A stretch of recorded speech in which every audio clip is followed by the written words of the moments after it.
Hello, viewers. I'm Vibhuti Jha, and this is Jaipur Dialogue USA.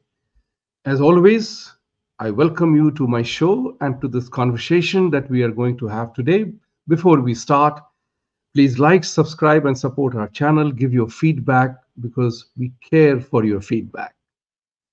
Today, wanted to talk about a very burning issue, very hot issue, very relevant issue for Indian Americans particularly. It is about Trump versus Harris. So we are talking about what it means to us Indians between Trump, a Republican, Harris, a Democrat. How does it matter to us? Why it must matter to us? Why we must not be smitten by the name Trump or Kamala for that matter?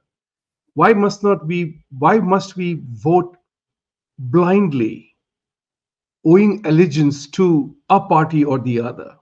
These are questions which are very important in this time, particularly. These days, it's very, very important to understand the truth, the reality, and what's happening. So, about Trump, just to give you a little bit of a background, Mr. Trump is somebody we know now. He ran the country from 26 to 2020. Kamala Harris is the vice president of the party of this administration, and she is the candidate for the next term. We know not much about her. We know this particular fact that Biden and Kamala team have been known as the weakest ever, I won't say worst, but the weakest ever vice president team. And Kamala Harris and Walsh pairing is rated as one of the worst ever to be contesting for the president and vice president situation. Why? This is why it must matter to us. To talk about this, I have great pleasure in welcoming a very dear friend, Mr. Mohan Sonti. Mohan Sonti ji is for the first time here on Jaipur Dialogue USA and Jaipur Dialogue. But he has been on my shows with ITV in 2020 when the elections were going on, 2016 as well, when Mr. Trump was trying to be the president, and we campaigned and we supported him at that time. So Mohanji, welcome to Jaipur Dialogue USA and Jaipur Dialogue family. And you are an IIT graduate, chemical engineer from IIT Mumbai, but you have deep interest as a yoga instructor and also Adhyatma and our way of life, which attracts you. As an aside, I also want to mention that Mr. Mohan Sonti has been in the professional as an IT, and he has done some truly remarkable work in this domain. More about that later. So Mohanji, welcome to the show, and I want you to tell us why it must matter to Indians, the choice between Trump and Kamala Harris. So Namaste Vibhuti Ji. It is very nice to be on Jaipur Dialogues. And I know we know each other for several years now. We have done, like you mentioned, the shows in other channels before. So there are quite a few points that I would like to cover. In fact, I had written an article back in 2020 that politics is not skin deep. So just because somebody shares the same lineage or the skin tone doesn't mean that they are somehow favorable to you. So the way I approach the politics is we need to understand who is truly favorable to our community and who isn't. And that is based on certain facts and certain actions that they have taken. So I have a list of points that I've made over my research over the years. This is not something I just did recently. It's over the years that I've been following on what each government does. And all the data comes from either the government sources or from the mainstream media, the newspapers itself. So most of them are completely authentic. In fact, I would say everything is authentic coming from one of these sources. It's as authentic as the mainstream media is. And some of the data also comes from the government. So if you're okay, I can just go over a few points on why I would. Please do. Go ahead. All right. So and somewhere along the line, there is another very important thing which I wanted to comment upon, and I seek your opinion on that. Yep. Just a day ago, Kamala Harris was on Oprah Winfrey show. Okay. And I went into a cringe watching that show. I'll tell you the reason why. I also observed uh, Oprah's body language. And to use the black slang, her expression was, what are you talking, baby? You need mail-in votes. So the point of the matter is, the more people hear Kamala speak, the more you begin to wonder, what the hell is she doing here?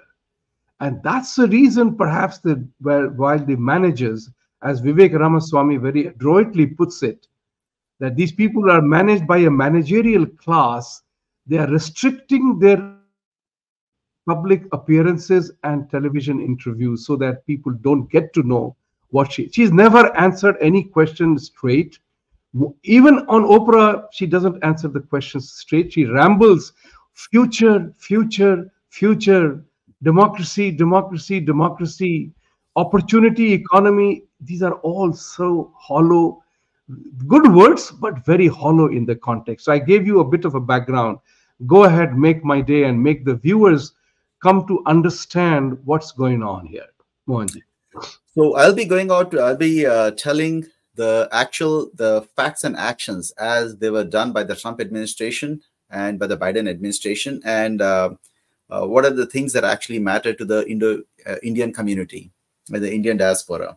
So these are, like I said, a lot of them from the government data itself, and another substantial portion comes from the media. So the authenticity is as good as the mainstream media is. But all of them are published articles that you can see online. So there are few things that we need to consider, right? So, for example, now the differentiation between the Trump administration and what Biden administration did. As far as Kamala ji is concerned, she is the vice president. So I would assume that anything that the Biden administration has done, she bears some of the burden. And I don't know of any of the newer policies. I would assume that she is an advisor as a vice president to the president. So these are kind of her policies as well, even though she could change later on, but she must be fairly at sync to be the vice president. Then we'll go over what are the changes that she is proposing to make, if there are any. So in Trump administration, for example, we have Trump is very clear about allowing the green card holders and anyone who has completes their master's degree, and basically meritocracy, right? Anyone who has done really well in the country, has studied and went through the system over here, he wants to give a priority to them to get the green cards. To put these things into perspective, we have during Biden administration, despite what is called as the Title 42 that was introduced by Trump, he says because of COVID, we are going to restrict the illegal immigration across the border, and which was continued by the Biden administration. During Trump's time, for those several months, almost the immigration was very, very low, one of the lowest in the country, illegal immigration. But during Biden administration, under the same title, which actually has a very strong restrictions, it went to almost 10,000 people per day. Per day. To put this into perspective, the number of green cards that an Indian gets, right, who is educated, who has done his master's or PhD or comes here through H1 program, highly skilled labor, on all of that, we have about 10 to 15,000 people per year. That's how many Indians actually get the green card. 10 to 15,000 per year. And here we have illegal immigrants who are coming in at the rate of 10,000 people per day. I mean, I have no problem with that. However, the administration wants to run their system. But this 15,000 people, I think, is extremely low, putting things into perspective. And Trump actually promises that, and he has actually done a lot of work towards the Indian community in this front to see how he can expedite this process, right? And that will be very helpful for the Indian community if that goes through. Currently, we have about 1 million backlog for the Indians, 1 million, which technically means that it's going to take about 100 years before, because this backlog keeps increasing. I think it is theoretically, it takes about 100 to 150 years for anyone to get the green card. So most people will drop out of that race, and that's the reason few of them will get it. And this is people who are highly educated, doing high levels. The employment is also at a higher level for the H1s. The talent that doesn't exist in US is the reason they're getting the H1s here. People have done their masters. A lot of students have studied through the system. 15,000 per year. So that is one of the big change, a difference between the Biden administration and Trump administration, why I think this will be very favorable to the Indians. Then, Wait, if you very look at, favorable to the Indians is Trump, not Biden. not Biden, because for Biden, see, let's put Biden aside. Kamala Harris, right. Harris agenda. It is unfortunate that under the same title 42, if we can have, which is a very strict restrictions, and we had one of the lowest illegal border crossing during Trump's time, today has one of the highest, in fact, practically the highest, 10,000 people per day. And while they do that, all that I'm saying is, can they not give like 10 to 15,000 Indians per year who are highly educated, law-abiding, and we are the role model citizens of America, right? So this is something which I think Trump administration has a better, fairer view, the right view of it, in my opinion, because that's what he wants to resolve, right? Okay. The other aspect, for example, the difference I see is in Trump administration, with the war on terror and all of that, he withheld the aid to Pakistan to the tune of about $900 million for not doing things the way they are supposed to do. I mean, they have all kinds of rhetoric in Pakistan about also being the victims of terrorism while sponsoring terrorism. And it's widely understood across the globe that Pakistan is an epicenter of the terrorism. And so Trump administration withheld $900 million in aid. But when the Biden administration came in, they gave $450 million in the name of upgrading the F-16s. So upgrading F-16s for what? In fact, Dr. Jaishankarji was here at that time, and he said, who are you trying to fool? You're upgrading F-16s. You're not fighting any terrorists with the F-16s. It is against India, right? So this is not entirely favorable to us, this kind of giving a financial aid to our enemy. I mean, we, in Indians, like in India, will certainly respect the enemies of America if America also respects the enemies of India and be a little more cognizant of it. So in that sense, I see this kind of a deals as, Trump being a little more friendly and somebody we can actually work with better. Now, in addition to that, we have the civil nuclear energy cooperation. There was a uptake and uprise in the civil nuclear energy cooperation. Definitely, energy independence is very important for any country. With Trump, we had a very good deal. There was a very good cooperation. I think they're installing about 6 new nuclear reactors or something like that. There was some contract for that. Basically, the cooperation is much better, and it's it's a good business that we can do. Something that has completely during Biden administration, it is very lukewarm. I wouldn't say it has stopped or it wasn't negative or anything, but the cooperation is certainly at a lower end. So as far as the business deals and Indo-US partnership goes on this front too, I would say the Trump administration is probably better, because people can read about the civil nuclear deal and what are the things that we are doing together. Mm-hmm. The other one is about China. We had an issue in Galwan in 2020 and Doklam in 2017, right? An incident where they tried to barge into the Indian territory and the Bhutanese territory, and then we had to go and defend. At that time, Trump's stand was, he said, US military is going to stand with shoulder to shoulder with India. He had supplied his promise to give all the military intelligence to the weapons, to everything. They were ready to stand next to us for any kind of an aggression that emanated from China. Now, this is something which during Biden administration, they do have the same rhetoric being anti-China, but it's very clear on, who probably takes tougher actions when it comes to China. Trump is very vocal about it. This is also something that is more favorable to us, because any issues that happen in China, between China and Taiwan and other places in that region, will eventually spill into India. And when it does, it is not just a casual statement that Trump has said that we are the best friends to the Indians and all that. he actually showed that through some of his actions, because during the Galwan time, it is a demonstrable action where he stood by us. He actually took actions in favor of India. He has supplied the right weapons, the military intelligence, and all of these things actually were factored in. And, the issue got resolved much faster because of that. Right. Something I feel with Biden administration, we have to remember that Joe Biden in 2008, he got Hilal-e-Pakistan, which is the second highest civilian award. So I can understand that he has little more sympathies towards Pakistan. The countries don't give the highest civilian awards just like that. They don't distribute it. I mean, they want that person to be very faithful to their country. So definitely Biden has demonstrated in the past that he is pretty faithful to the Pakistani community and Pakistan. The reason he got Hilal-e-Pakistan back in 2008. Also said that one of the issues between Harris and Biden is that Biden is also a very seasoned politician. He's been in politics his entire life. Something we need to appreciate, that he has really served the country. He has done a very good job. I appreciate that he has spent his entire career in his entire life serving the nation. So something I really appreciate that, honestly appreciate that. So he knows the basic nuances. So even though he had the Hilal-e-Pakistan, he has certain favoritism. The reason he gave $450 million to Pakistan in aid and things like that, there is an element of pragmatism that comes in because of his experience.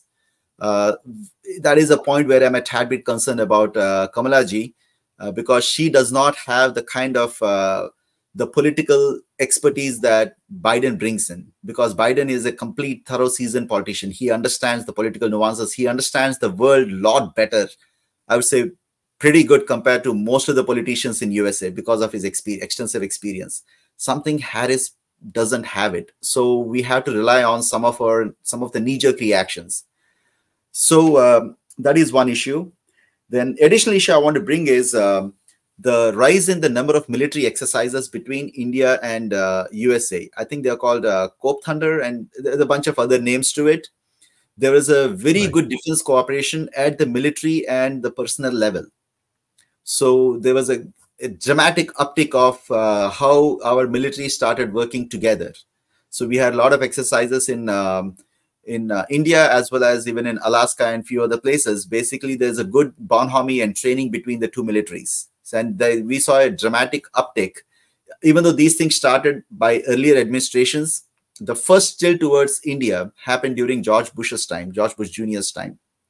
But during Trump era, there was a dramatic uptick in the number of exercises we held and how we cooperated from the military standpoint as well. Right.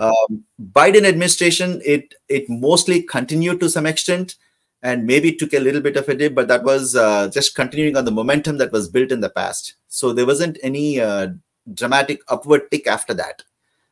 It's mostly kind of maintained at the same level. I wouldn't say it went down. It still continues to have some good relationship, but certainly did not have any uptick.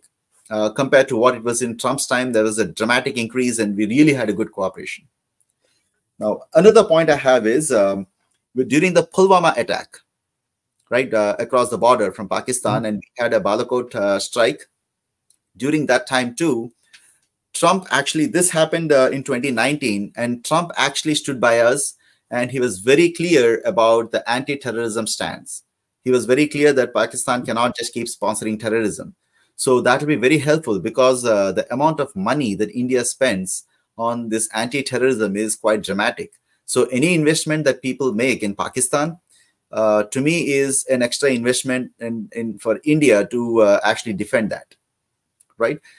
So during Trump's time, that funding and the way he supported India at that time and cutting off the funding to Pakistan, these are all the right moves. And sometimes it puzzles me on how people can be, how one of the government can say, I'm anti-terrorism, but support Pakistan. I mean, to me, that sounds like, I don't know which side they really belong, right? I would call it hypocrisy, but maybe it's a national interest in their own way. But I'm just saying, you can be anti-terrorism and still support Pakistan at the same time. So that is an issue I have there. The other one is Trump is very vocal in supporting Hindus all across, whether it's the Namaste Trump event to Howdy Modi, and anywhere you see the kind of bonhomie he has, the kind of relationship he has with the Indian community, is certainly, he's very friendly. And when he says he's really friendly to us, he actually means it, right? Because he's not a politician. So with Trump, one thing that you get is whatever he says is the chances are that's what it is. And he's not politically correct. Everybody knows that. Sometimes it's very annoying, but the fact is, yes, he's not politically correct. So usually you can trust what he says. The reason people trust Trump is because he speaks what he actually feels. Yeah, I have often I have said this in the past, that if Trump had acquired the sophistication and style of Bill Clinton and Obama, he would go down as the finest ever president if he had acquired that. Having said that, all the points that you have said. I just have a couple more points to mention. Okay, go ahead. The other one is his policies, Trump's policies as far as the economic policies go, they're a lot more favorable to the small and mid-sized businesses. And there is a substantial presence of Indian community in the small and mid-sized businesses. So in that sense too, it is favorable to India. Like this show, I'm just talking about the Indian perspective and Indian diaspora perspective. Yes. So this is also favorable to us. But the policies of the Biden administration, many of them are welfare schemes. These welfare schemes, we really don't benefit anything from it. I mean, we are okay to contribute, do the charity and all of that. A lot of Indians do that. But I'm just saying, if you think there is some sort of a direct benefit, no, our businesses and our systems do not have any benefit from the democratic policies, the Biden policies. But Trump's policies, which help the small and mid-sized businesses, which is good for the whole country, but Indians have a substantial presence there, and that is good for us too. The last point is about the H-1Bs. There was a little bit of a controversy in the past. He says the H-1B minimum wage, H-1Bs came into this one in 1990s. That's when they brought it into a law. Right. It has past history too, but 1990 is basically when you have an H-1B for this kind of an immigrant to the workforce, right? So the minimum wage is set to 60,000, which is fantastic at that time, right? 60,000 is a substantial amount of money.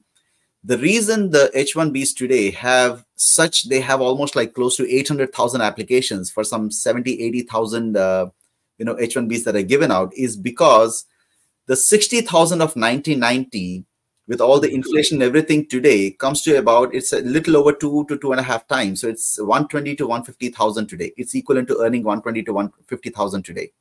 So suddenly H1s became a cheap labor, right? Because 60,000 is the cheap labor. So all of a sudden we have 1 million applications. What Trump said was, when he said he'll raise the minimum wage from 60,000 to about 120 or 130,000, if you think about it, that is the right thing to do for the country, because the purpose of the H1 is to bring in the talent that the US doesn't have it. But right now they don't bring in talent because the US doesn't have it. It's because they're a cheap labor, right? And H1s always, I mean, in general, the statistics show that they earn about 15 to 20% less than the green card holders or the citizens, even further less than the citizens. So that is some sort of an exploitation if you think about it. But when people said, is it anti-Indian move? It really isn't. Because when it was 60,000 in 1990, even today, when they actually raised the bar to 120 to 150,000, India actually has that kind of a talent. We would still be coming in here, except today, the way that people are coming, it's a lottery system. So we end up having a lot of people who are just cheap labor. They're bringing it because it's cheap labor. If this bar is actually raised to 120 to 150,000, it will actually be very helpful to the Indians, because we have the right talent pool and we'll again come here, and the right talent will come here, which is beneficial for the country, and it is also beneficial for the Indian diaspora as well. So these are for Trump. I have a few points for Kamalaji as well. Go ahead. The one thing which I wanted to ask is that, you see, generally we Indians are a little more educated than average. As you said, that we are the kind of... We're substantially more educated than the average. Yeah, we're substantially more educated. Why is it that Indians here do not see the classic difference between Republican policies and Democrat policies, and why more than 80% of the Indians blindly or are smitten by the name Democrats? And I have heard yesterday or 2 days ago, when a lady made a mention, oh, we are Indians, no, so we have to vote Democrats. Why that mental enslavement exists So, amongst the Indian diaspora in America that they don't see the advantage of one over the other? Or is it just Republican Party is stupid how to market or position themselves? so the way I see it, right, it is not so much about uh, I mean, it's not that they are enslaved or anything. I mean, they are a highly educated No, group. There is I'm an element using of enslaved colonization. as a mental That's colonization. not colonized. See, That, colonization is a word which we are trying to get rid of from our mind, and it's that intent I'm talking about. Yeah, go but ahead. the bigger factor is, see, the most of the Indians who are over here are the white collar jobs, right? They're well-to-do education. They have their own lives to take care of, and they want to make money, live happy, and do, go on with their own business. So the bigger issue actually is the political awareness part. Even though they're highly educated, they are not politically aware. Most of them are not interested in politics. So because they're having a pretty good, decent life, and they don't want to get involved in politics. In fact, they would probably spend a lot more money on some dance and music show in a Bollywood show rather than spend even a little amount of time in understanding the policies and the politics. So one of the issues we have with the Indians over here is the lack of awareness. So all that they can see is the politics being skin deep. They just look at the superficial. Okay, Democrats, they favor minorities. But really, we are not, they have made it very clear, we are not the right kind of minorities. We don't get any of those benefits. In fact, we are the providers of all those benefits, right? So most Indians will not see it that way. They'll just see that, well, there are some basic policies and very superficial look to that. So usually when a community votes overwhelmingly, without naming anyone, but if you look around and see any community that has an overwhelming percentage of people vote for one direction, not just here, in any elections anywhere in the world, right? Typically that community has a very poor political awareness, because either they have, the only reason they vote that way, the poor political awareness, they have very superficial knowledge. They see a few sound bites and they assume that everything must be the same. Most people have no knowledge about the policies that any of those parties actually have. So in some communities, you have a leader on the top. He will announce it in a church or a mosque that this is the party we're going to vote, and everybody will vote like a sheep. So that is still is having an extremely low political awareness. There are few people on the top who have it. They make a judgment and they will take their entire flock in one direction. For Indian community, we don't have that kind of a system, but yet collectively, we do have, I believe, an extremely low political awareness. You go to any groups, hardly people talk about politics. They somehow think it's something is an untouchable subject and you can never get there. And so consequently, most have no knowledge about anything, any policies. All that they do is they read from CNN, New York Times, one of the famous newspapers, which is widespread.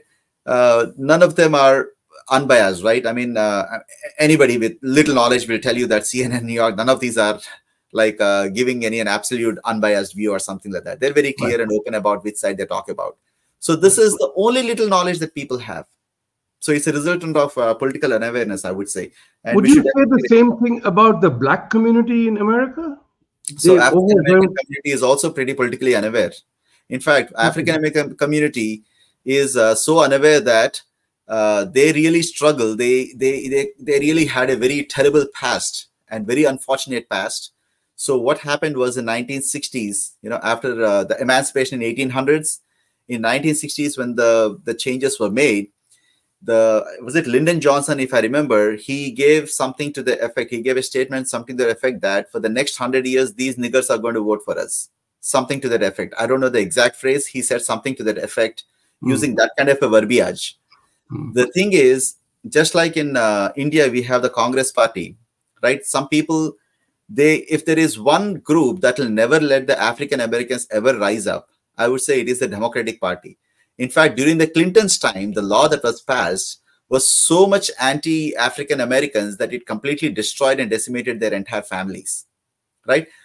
Most media will not cover it. And you talk to an average African American, he probably will not be aware of it. In fact, the media called Bill Clinton as the first Black president, yes, right? So some of you might be aware of that. So you see, they actually dug a hole and destroyed their community and yet came on top. If you think about it, Democrats actually have a conflict of interest in letting the African Americans rise. So all the things that they actually give are like the breadcrumbs, which seems like they are doing a lot, but they want to make sure they keep perennially giving a little breadcrumbs so that the Africans stay there. But in reality, they will never let them rise up, because the day they do that, the chances are they won't vote for Democrats. Just like who gave the Emancipation Proclamation? It is the Republican Party, right? And how many of them vote for Republican? After they got free, they did not vote for Republican, right? I mean, from 1960s, they never did. I'm just saying, when a political party says, I'm going to help your community specifically, I say that is a conflict of interest, because once they're helped and they really rise up in life, there are no guarantees, right? Right. You can make people rich and better living, because once they are that, they're not dependent on you anymore. Yeah. So that is a problem. I think there is a conflict of interest, but again, I'm sure a lot of people will have different opinions on that. Here is a very important thing. Here is a very important thing about the Democrats.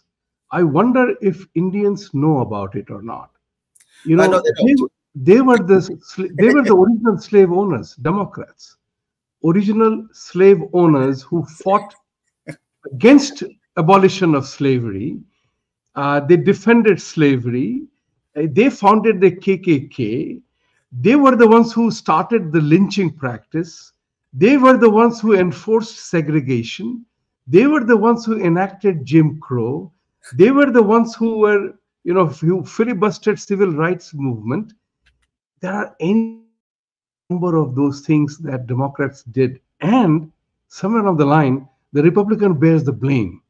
So I give Democrats credit for doing the evil thing and blaming the other person. Saul Alinsky's famous technique, in which you blame the opposition for what exactly you do. So tell me one thing here, given the fact that we have a lot more to talk, and we will have this conversation again prior to election as well, and in the coming weeks. What is it about Kamala Harris's black and brown heritage? Because recently, in Mindy show, the other Indian actress, both of them were laughing and talking that I am a South Indian, you are a South Indian, we are Indians, and Kamala Harris was like a very eager person saying yes, yes, yes, yes, yes. It was funny. It was funny and tragic that how she embraced her Indianness, but for the larger public, she says she's black. What about that part which needs to be known? Yes, the issue is, if you think about it, so Kamalaji has a Caribbean father. Yeah. In fact, he's labeled as an Afro-Caribbean, and an Indian mother. Right. Right. So there is 50% Indian. Ethnicity-wise, 50% is Caribbean. And Caribbean ethnicity as a race is a mixed race. So they have all different percentages of Asian, European, Chinese, everybody, right? It's a mixed race. It's one of the most mixed races in the whole world, right? So to me, when she identifies herself as an African, there are a few issues here. When you have a Caribbean father and an Indian mother, and you don't support either of these two communities, you don't associate themselves with either of these two communities, then to me it is my concern here, personal concern, is that she has some sort of an identity crisis. It's because if you think about it, the Caribbeans have struggled for almost like a decade or more than a decade. They tried to have their own, in the census, they wanted to add the Caribbean as a separate ethnicity. And they worked very hard for it. And to my knowledge, Kamalaji never supported any one of them. She never lent a helping hand to any one of her Caribbean brothers and sisters. And now in 2020 census, now they have added ethnicity that Caribbean can actually mention their name as a separate ethnicity. Something which I would think at least Kamalaji should have supported, because she's also Caribbean, right? And something she knows that her community is struggling. And it is not a small community. If you think about it, the people of Caribbean origin constitute about 4%. I think it's about 13 million or so. Yeah. 4% in America. So that's a substantial population. Now, the only people who have an issue with that is, until now, they have been, majority of them have been put under the category of African Americans. So the concern was that the African American percentage goes down. So the federal grants that they give for each of the communities based on race and historical things, that grant is going to come down. That was their concern. But I would say the facts are fact. Caribbeans are basically a mixed race, and they are proud about their ethnicity. This is something that she could have lent a hand on. So the 4% community she did not associate with. Indians are less than 1% as citizens, and she never identified herself as an Indian, except where in a few places she would mention it as the political correctness or whatever benefits are at that point. Otherwise, she never mentioned that. In fact, the Caribbeans were also pretty upset that in the White House website too, she never had any mention of her Caribbean origins. Oh, really? Okay, that is news to me. Thank you for pointing that out.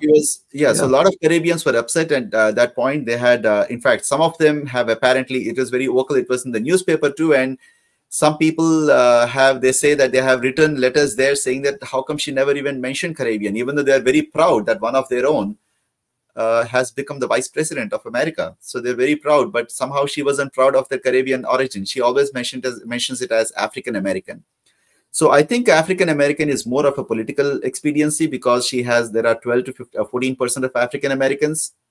And we have just recently seen that President Obama, who is perfectly okay calling himself an African American because he truly is like 50% African, 50% white. So he calls himself African American, no problem with it. That is perfect. Even though I want 100% African American to be the president one day, but that is a fantastic step forward for the country. But looking at him, to me, I felt that she calling is like pushing herself into the same realm and saying, let me ride the same tide, right? There's a little wave and she wants to ride the same tide. I don't think that is a good thing. She does not identify with Indians. To me, somebody like her identifying with African is actually doing an injustice to the African Americans, because it almost feels like there were a couple of African Americans who have become the president. They didn't. In fact, African Americans are pretty underrepresented and they need the right kind of representation.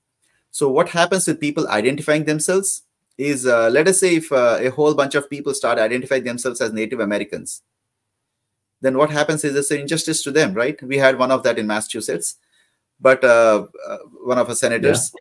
But I'm just saying, if people start identifying themselves and taking up their benefits, then essentially it's doing a disservice to that community.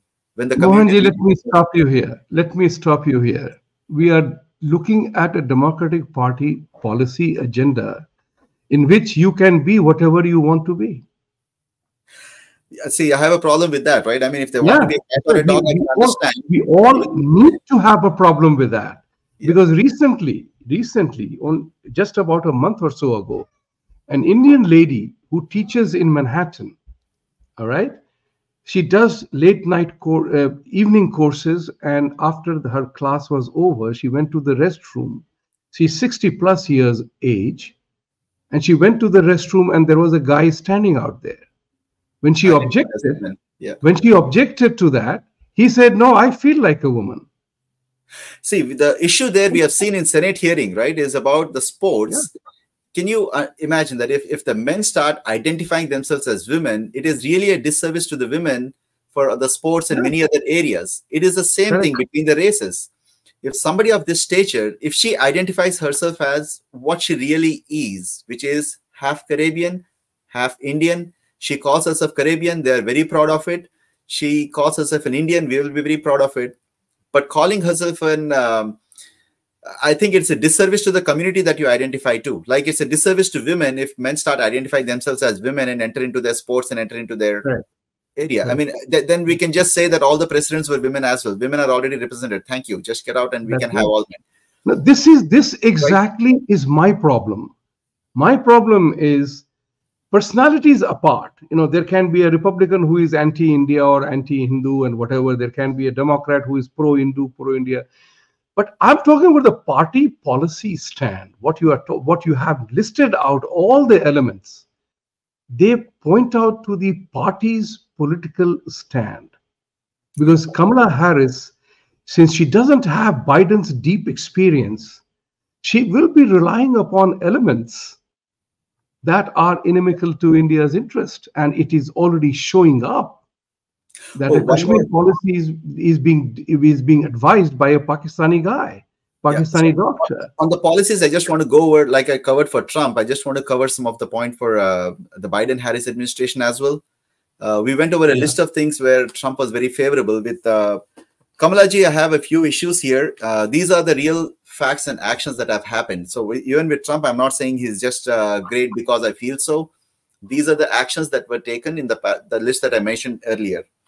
So with Kamalaji, the issue is she has actually been she is pro-Khalistanis and pro-anti-national, anti-Indian national people, right? Because she has been, whether she has any direct interaction, indirect interaction, she has shown sympathy towards anything that is anti-Hindus and anti-Indians in many forums. Like some examples are during the Biden administration time is when the Hindu phobia and the crimes against the Hindus has steadily risen up. Right. During the Trump administration, we never had that. In fact, the number statistics, we see that it has definitely climbed up. We have more of a serious concern with the current administration. Then we had that Article 370 that was scrapped in 2019. Trump's government actually was in complete support. In fact, they supported us in United Nations. They abstained from any other voting, and they blocked any other governments from taking an action against India. But Kamalaji actually was completely, she was talking in favor of Kashmiris. My concern there is she just favorable to the Muslims there, or there isn't a single Hindu left in Kashmir? Everybody is extirpated. Everybody is thrown out. But somehow either she does not have that historical knowledge, or she is actually okay with it. I don't know which one it is, but in either case, it is not good for us when she actually starts talking against India regarding the removing Article 370, which is draconian. And the reason the entire Hindu population was completely extirpated from that region. Now, there is few other places she did that is when Dr. Jaishankarji was here, the whole idea of a good relationship between India and US depends on a good partnership between the leaders. So when Dr. Jaishankarji was here, the people who were proposed to talk to Dr. Jaishankarji, like Pramila Jayapalji and few others, it was so outrageous that Jaishankarji actually refused to talk to them. And Kamalaji was one of them in the list too, who supported the other party. So do you want to build a good friendship, or do you want to just push your way in and say, I can put whoever I want and you need to talk? Right. So that is not building a good Indo-US partnership. And that is a problem. If somebody like External Affairs Minister, Dr. Jaishankarji, refuses to talk to a certain team, what would a good country do? A country that really wants to build a good partnership. It is going to put someone that you would talk to, someone we can do business with, right?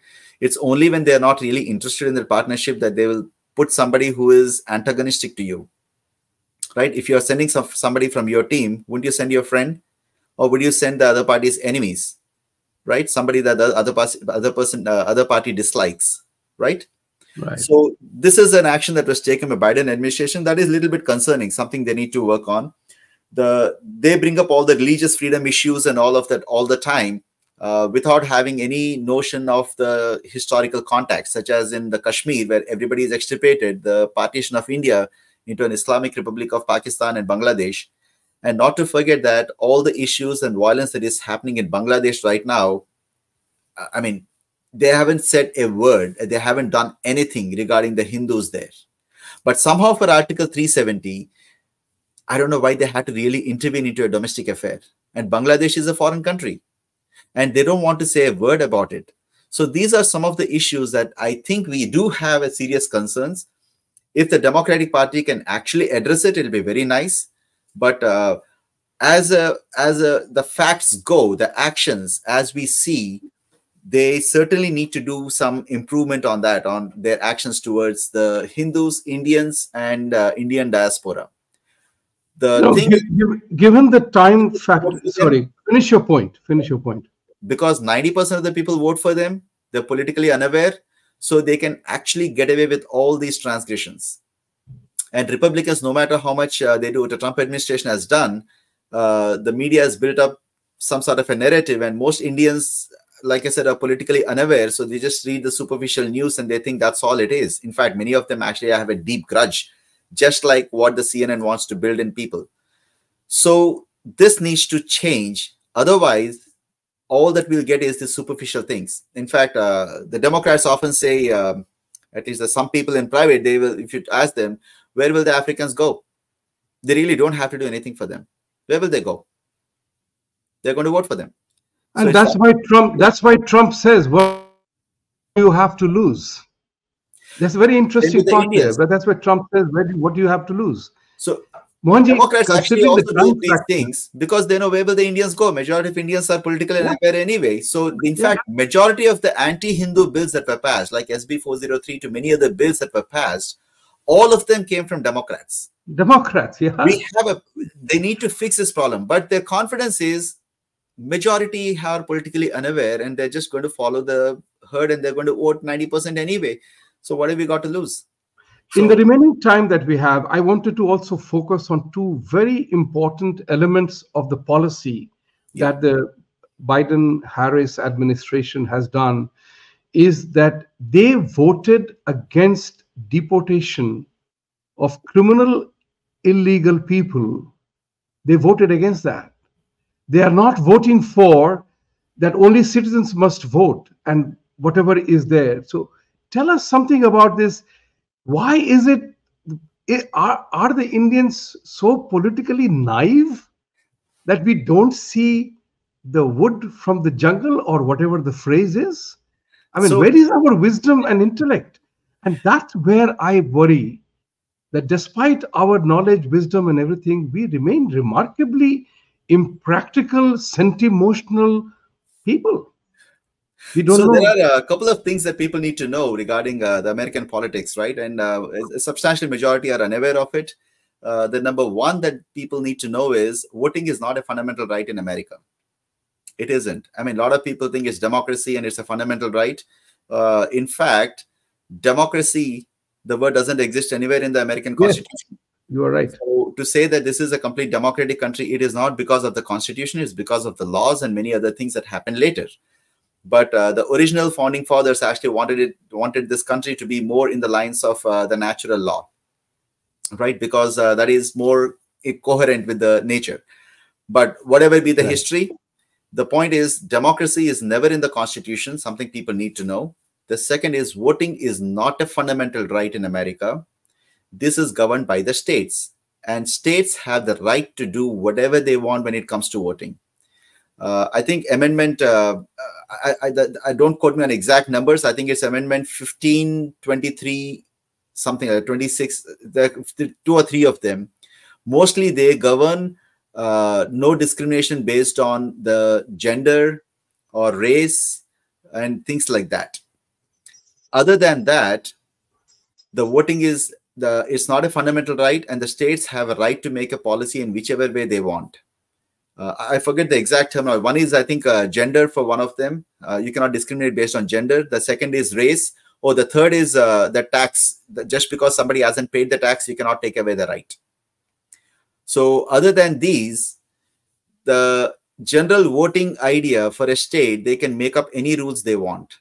So there is no such thing as illegals can't vote, legals can't. All those things are not necessarily true. A state has a right, in fact, to suspend all the elections altogether and decide to send the delegates to whoever they want. In theory, they can do it. In theory, that is valid. So when people talk about can the illegal immigrants vote, can the citizens vote, all of those things are actually not covered. It's not in the Constitution. So there are local laws, and most of those laws can be bent. They can be, changed to suit their needs. So every state. That's what they are counting on for the 20 million. I'm not saying they're doing that. All that I'm saying is these are the facts that I just want people to know. Right. So in substantial number of states, and predominantly in democratic states, there is no voter ID. I mean, we don't have a voter ID. There is no check for any kind of an ID.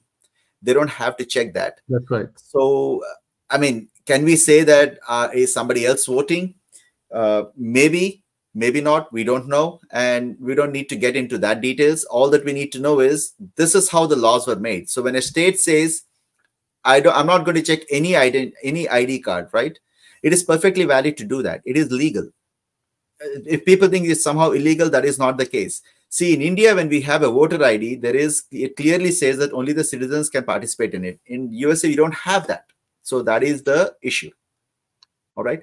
I just have one point, if you have a couple minutes, just to mention the good thing about, what are the things, how we can work with Kamala Ji Harris if she comes to power. Go ahead. Say it. Yeah, just We a are couple of talking points about what it means to is, India. So say it. Yeah. Yeah. So one thing that I would say, it is not entirely favorable, but I think strictly from a political standpoint, right? Think about it as a political standpoint. So with Kamala Ji, she has, people call her as flip-flopping, but the way I see it, so she was completely against the private health insurance, but she's changed her position. Yes. So she has went dramatically to opposite sides. So she wanted to decriminalize illegal border entry, but now she says that I will stand right there and I will defend myself, almost to that extent, right? Right. And then she says she's going to ban fracking, but now she's okay with it. She wants to ban the gas cars by 2035, but now she's okay with that. She has most of the things. So she says she's going to lift the embargo on Cuba, and then later she said like they need to be punished seriously and more sanctions need to be imposed. So the way I see it, right, she does not have any hardened right policies per se. She goes with the wind, any side the wind blows. So the way, just strictly from political standpoint, the way I see it is, that tells me that because she does not have any hardened stance on anything at all, so whichever the side the wind blows, it depends on which side we want to blow that wind. So maybe she will be okay because she has no idea about anything, in my opinion. Either she has no idea or she has no policy, or she has no opinion on any subject for that matter. No, that is it. That is Mohanji, you said it that, well, she's then a managed person. She can be managed. And that's the danger. Because if you do not... Political standpoint, all the countries love that, don't they? Because she is a person without a persona. Because she doesn't know how to be a stand. These are leadership elements. You've got to be a stand. When you don't have a stand, then you are flying everywhere. And if you're flying everywhere, that means you are nowhere. Or you don't belong to anyone. Who holds the kite? Who holds the string of the kite? And maybe we can. Who knows? But the point is that given the overall scenario, the odds of us holding that kite is very little, but when she herself doesn't want to be identified as you and I. That's the challenge. And the other element, which is Indian parents must take care of, is that in the Democratic Party policy book, they want to promote transgenderism. And if you object to your child not submitting himself or herself to a gender change, the state can do that. She has herself said that the children don't belong to you. Maybe she doesn't have any children, so she doesn't care whether your children belong to you or not. So I would put it this way. I'm saying this as a human being, as an American. Republican is by the side. Like I said, you can have people on either side who are against you. But in her case particularly, she is decidedly, unsuited. She will not be doing anything. She's bad, from my point of view, she's bad news for India and Hindus. And you said something which I have said this many times in my shows, that how is it that Indians do not wake up and ask this simple question, that how is it that the laws, resolutions, all these things are conceived, started, initiated, and tried to be imposed on us in all Democrat-run states. So my question to all Indians is, it looks like neither does your vote matter, nor does your money. Both are wasted. Make your vote count. Make your money matter. And that's my appeal to the Indian Americans, or Indians here and Indians in India who are supporting Kamala Devi because because I did a show that Kamala Devi Harris Emhoff has an identity crisis. You alluded to that. She has an identity crisis. Your last point, and then we will call it a day.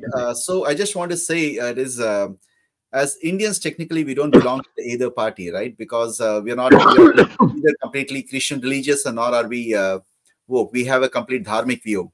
So I just want to make a point regarding Democrats as well, that as a matter of fact, out of the 5 Indians who are in the Congress, they all come from the Democratic side. There aren't many in Republican side, right? The only couple of people who are in Republican side are completely, they had to convert to Christianity and all of that. So this is something we have to keep in mind, that it is not that it's everything is great in Republican. All that I'm trying to say is, somebody like Vivek Ramaswamy, if he was in a Democratic party, he would have made it to the top very easily, just like Barack Obama. You are totally So right. we do have an issue on that side too. My only concern is 90% vote for Democrats. I would ideally want to see a better split between the two. So just open your eyes. We need to keep that in mind as well. Yeah. Open your eyes, listen, watch, observe, and then do what your conscience allows you. And be a little selfish. Be a little selfish. There's nothing wrong in being, there was a nice word in Hindi, what I used to use in my Netarhat school days, that you do certain times a few things for Vyaktigat Swarth, your pure self-protection. You don't hurt anybody else. But for my sake, I will not do this. So I'm asking Indians to look at it from a Vyaktigat Swarth point of view, that is this person's policy, is this party's policies helping me, helping my country, helping my community, helping my dharma? That's the question that needs to be asked, particularly she's so wedded to anti-Hindu sentiments. That's all I will say.